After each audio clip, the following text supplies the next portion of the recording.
समस्त को नमस्कार। मु अनंत सिंह आपण मानकु एबी सिंह जर्नी चैनल स्वागत। आज मु आसीची एक सुंदर एवं ऐतिह्य भरा स्थान रानीपुर झरियाल विषय रे किछि कहबाकू। रानीपुर झरियाल ओडिशा रो बलांगीर जिल्लार टिटलागढ़ निकटरे अवस्थित। एहाकू सोमनाथर तीर्थ बोली मध्य जणा जाय। एही स्थानटी एक समय रे शैव वैष्णव और बौद्ध धर्मर पवित्र केन्द्र थिला। एठी आसिले देखि पारिबे शिवंक 60टी मंदिर, जेउटी शिलारे निर्मित प्रत्येक मंदिर रे पुरातन कला और स्थापत्यर चिन्ह देखा जाए। सेगुड़िक मध्यरु सोमेश्वर मंदिर सबुठारु प्रसिद्ध। एटी शिवलिंग दर्शन करिले मनरे अन्य शांति मिले।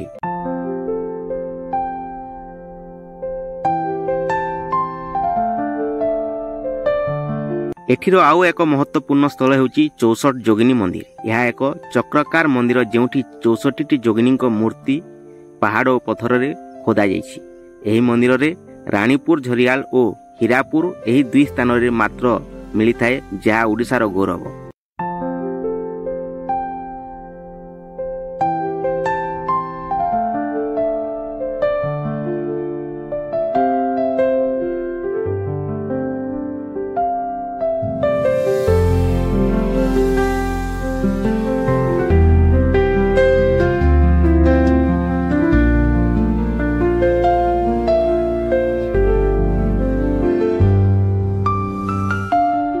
प्रति वर्ष एटी माघ मेला होता है। से समय रे दूर दूरांतरु भक्त मैंने आसंती, पूजा करती और यही प्राचीन मंदिर मानक दर्शन नियंती। यह सहित गाँव रे लोकनाट, पाला और सांस्कृतिक कार्यक्रम मध्य होता है, जहाँ एठिर संस्कृति मूल्य को बढ़ाई थाए।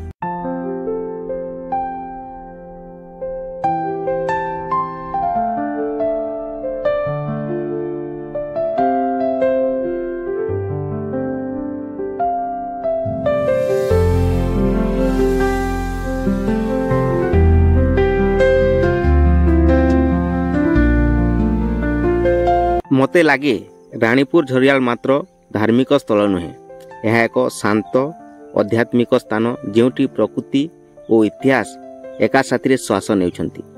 पहाड़, पवन, मंदिर, घंटी, ध्वनि और आकाशर शांति सब मिसी एठिकार अद्भुत अभिज्ञता करे। तेणु भाई और भणी, जदि आपण माने ओडिशा भ्रमण प्रेमी, तेबे थोड़े रानीपुर झरियाल आसिकी देखंतु। आपनको निश्चित एठिर सौंदर्य और शांति परिवेश बहुत भल लागिबो।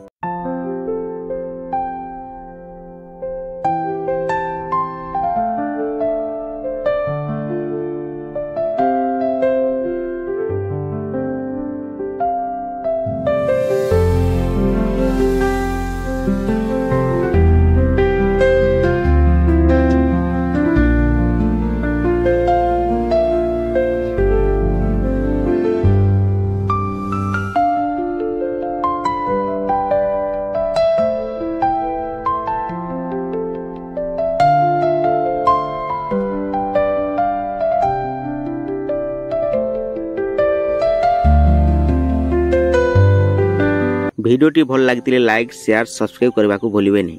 धन्यवाद।